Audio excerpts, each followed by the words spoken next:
የአውሮፓ ሀገራት ወታደሮች ግሪንላንድ መድረሳቸው ተገልጧል። በሌላም ዜና ሩሲያና ቻይና ለረጅም ጊዜ ሲያስጠነቅቅ የነበረው የምዕራባውያኑ የጦር ጥምረት ኔቶ ወይም ኖርዝ አትላንቲክ ትሪቲ ኦርጋናይዜሽን አሁን የአሜሪካው ፕሬዚደንት ዶናልድ ትራምፕ የግሪንላንድን ደሴት ጠቀልላለሁ ሲሉ ይናገርበት ልሳኑ መትባት እንደተሳነው ተነግሯል። ዋይት ሀውስ በበኩሉ ባወጣው መግለጫው ደግሞ የአውሮፓውያኑ ወታደሮች በግሪንላንድ መከማቸት ትራምፕ ያቀዱትን የደሴቱን መጠቅለል ነገር የሚመክተው ነገር አይደለም ሲል ተሳልቋል። በሌላም ዜና የዴሞክራት ፓርቲው ሴናተር ሩበን ጋሌጎ ዲያዝ በበኩላቸው ትራምፕን ይህንን ብለዋቸዋል። ደ ፕሬዚደንት ኢዝ አን አይዲየት፣ ሰውየው ደገሙና ሪያሊ ዳምፕ ነው ያሏቸው። የአሜሪካው ፕሬዚደንት ዶናልድ ትራምፕ ምናልባትም በግሪንላንድ ደሴት የመጠቅለል ጉዳይ ከገዛ ፓርቲያቸውም ያልተጠበቀ መሰናክል ሊገጥማቸው ይችላል የሚል ከግምት ያለፈ ስጋት ሆኖ እየተነገረባቸው ነው። ይህንኑ ርዕሰ ጉዳይ በዓለም አቀፉ ትንታኔ ዘገባችንም መርጠን ተመልክተነዋል። ከትንታኔ ዘገባው ጋር ትዕግስቱ በቀለ ነኝ። ተላብሳው የላት ትከናንበው አማራትን አሊያም ወጡ ሳይወጠወጡ እስከምባው ላይ ቂጥጥ ይሉትን የሆነውና ዛሬ ላይ ዝናብ ሲመጣ ዘር ሲወጣ የሆነው የምዕራባውያኑ የጦር ጥምረት ኔቶ ወይም የሰሜን አትላንቲክ ጦር ቃል ኪዳን ድርጅት ቀድሞ ሩሲያን ስለምን ዩክሬንን ነካሽ፣ ቻይናንም ደግሞ ስለምን የታይዋንን ደሴት በነጻነቷ ላይ ታሟርቻለሽ በሚል በጥቅልም ሁለቱን ሀገራት ቻይናና ሩሲያን በሰሜን አርክቲክ ቀጠና ስሌት ቀምራቸዋል ሲል ሲያስጠነቅቅና ሲዝት ሲፎክርባቸው እንደነበር አይዘነጋም። የዛሬን አርገውና ያኔ ታዲያ በተለይም በዴሞክራት ፓርቲው ፕሬዚደንት ወዲያም በአሜሪካ ፕሬዚደንቶች ታሪክ ማዛውንቱ ሰው ጆ ባይደን አስተዳደር ዘመን የሰሜን አትላንቲክ ጦር ቃል ኪዳን ድርጅት ኔቶ ፍሬውን መሸከም እንደተሳነው የዛፍ ቅርንጫፍ በሩሲያና ቻይና ላይ ሊወድቅና ሊገረሰስ ያዘመመ መስሎ ሲታይ እንደነበር አይዘነጋም።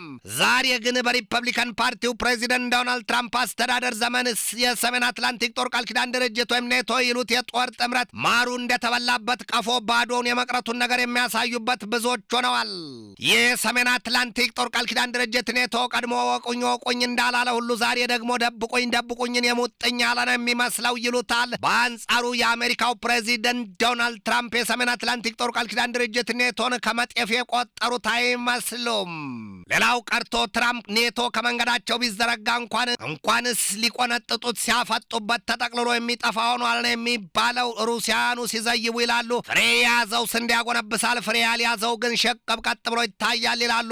ታዲያ ዛሬ የዚያ የሰሜን አትላንቲክ ጦር ቃል ኪዳን ድርጅት ኔቶን ያፈራው ወይም ያስፈራው ይሆን ያስጎነበሰው? ሁሉም ቢያወሩት ሆድ ባዶ ይቀራልና ይለፍ ቀኑን ሆኗል። ይህ ምዕራባውያኑ የጦር ጥምረት ኔቶ በቻይናና በሩሲያ ላይ ሲመዘዝ የነበረው ሰይፉ ቢሉ ሲመዘመዝ የነበረው ምላሱ ስብስብ ብለው ሁሉም ከየማህደራቸው ተከተዋል የሚባለው። ዛሬ ትራምፕ የግሪንላንድን ደሴት በኃይል ወስዳለሁ ጠቀልላለሁ ብለው ሲያውቅ ተመትሞ ያ ግዙፉ የዓለማችን የጦር ጥምረት የሰሜን አትላንቲክ ጦር ቃል ኪዳን ድርጅት ኔቶ ግን ክስም ጸጥ ረጭ ነው ያለው። የተወራና የተሰማ ነገር ቢኖር የአውሮፓ መንግስታት በተናጠል ወታደሮቻቸውን በግሪንላንድ የማስፈራቸው ዜና ብቻ ሆኗል። ያውም ቢሆን አውሮፓውያኑ የላኳቸው ወታደሮች ቁጥር ጥቂት ነው። ዳንማርክ የግዙፉን የጦር ጥምረት የሰሜን አትላንቲክ ጦር ቃል ኪዳን ድርጅት ኔቶን በግሪንላንድ መስፈር ብትሻም ያ ግን አልሆነም። የሆነው ሌላ ነው። በተቃራኒው ያንን የተመለከተውና የልብ የበቃው ዋይት ሀውስን በበኩሉ ይህንን ሲል መግለጫውን አውጥቷል። ዩሮፒያን ትሩፕስ ኢን ግሪንላንድ ዊል ናት ኢምፓክት ትራምፕስ ቴክ ኦቨር ፕላንስ። ባለቤቱን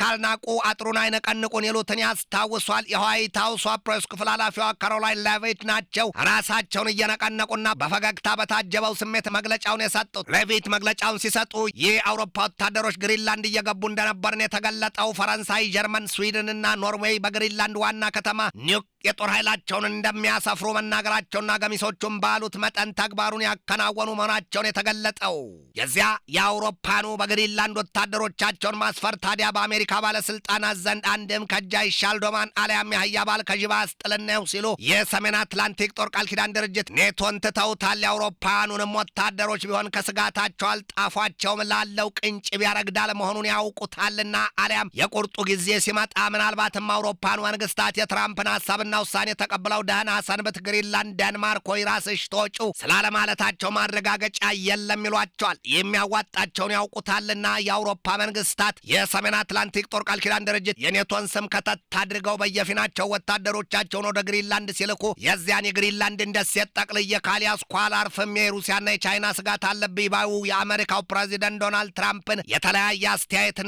ከገሚሶቹም ተግሳጽ ወዲያም ውግዘት እየተሰነዘረባቸው ነው። ከነዚያ መሰል ሰዎች ሰዎች ደግሞ የዴሞክራቲክ ፓርቲው ሴናተር ሩበን ጋሌጎ ዳዝ የተናገሩት ተጠቃሹ ሆኗል። this little Trumpist may act with impunity now it cannot last forever ነው ያሉት። ጋሌጎ አሏቸው ትራምፕን the president is an idiot Trump is really dumb። አሁን ግን ትራምፕን በጋሌጎ ስሌት ትጋት የጎደላቸውና መናገር የማይችሉ ብሎ መተቸት ይቻላል ወይ ሲሉ ሴናተሩን ሚዛን የጎደላቸው በሚል አብጠልጥለዋቸዋል። ይሁንና ሴናተሩ የግሪንላንድን ደሴት ጉዳይ ትራምፕ በተናገሩት ልክና መልክ የጸጥታ ስጋት አይሆንም፣ ይሄ የእርሱ ችግር ብቻ ነው፣ ደሴቱን ለመጠቅለል አሳፍስፏልና በሆነው መንገድ መግባትን ይፈልጋል ነው ያሉት። ይህ አውሮፓ ወታደሮች ግሪንላንድ ደርሰዋል፣ ትራምፕ ደግሞ የግሪንላንድን ደሴት ጠቅልሎ ለመያዝ ቆርጠዋል። ነገሩ ምን ሊሆን ይችላል? አውሮፓና አሜሪካ እውን ሊታኮሱ እርስ በርስስ ግዳይ ሊጥሉ ይሆን?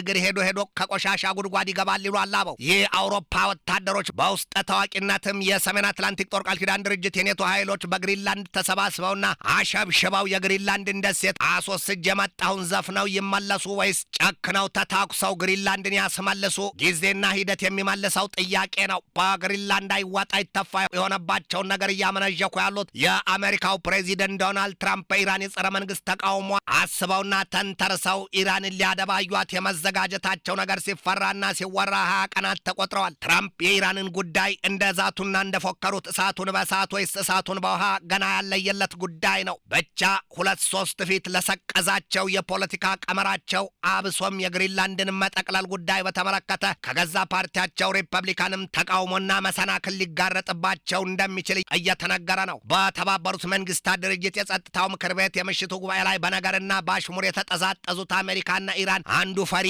አንዱ ተፈሪ የሆኑበትን ያለፈ ጊዜ የሻረ ሆኖ ተመንዝሯል። በመንግስታቱ ድርጅት የአሜሪካው አምባሳደር ማይክ ዋልትዝ በኢራን ያለውን የኢንተርኔትና የስልክ መዘጋጋት አውግዘው የተቃውሞ አራማጆቹን በኢራን ባለስልጣናት የመገደል ጉዳይ ሀገራቸው አሜሪካ በዝምታ እንደማታልፈውና በወታደራዊ አማራጯ ልትፈታው መዘጋጀቷን ገልጠው ኢራን አሸባሪዎችን የምትደግፍ ሀገር ናት፣ በዚያ አቋሟም ለአሜሪካና ለእስራኤል ህልውናና ጸጥታ ስጋት ናት ሲሉ በተባበሩት መንግስታት ድርጅት የኢራኑ ምክትል አምባሳደር ጉልሃም ሁሴን በበኩላቸው በግልጥ በአደባባይ ኢራን ጥቃት ሲሰነዝርባት እንደታሰረ እንስሳ ተኝታ አታይም፣ ተመጣጣኝና አስፈላጊ ምላሽ ትሰጣለች ሲሉ ለአሜሪካ ዛቻ ምላሽ ሰጥተዋል። በዚህ ሁሉ ጥልፍልፍ ውስጥ ያሉት ትራምፕ ዞር ሲሉ የሩሲያና ዩክሬንም ጉዳይ ይብሱን ቋጠሮው ጠብቆና ውጥረቱ ተካሮ ያውታል። ጉዳዩ የላጭን ልጅ ተባይ በላውን አሊያም የአባይን ልጅ ውሃ ጠማውን ሆኖባቸዋል ይሏቸዋል። ትንታኔ ዘገባውን ስናዘጋጅ በዋቢነት አርቲኤችኬን፣ ዩሮኒውስን፣ ፎክስ ኒውስን፣ ራው ስቶሪን፣ ሜል ኦንላይንን፣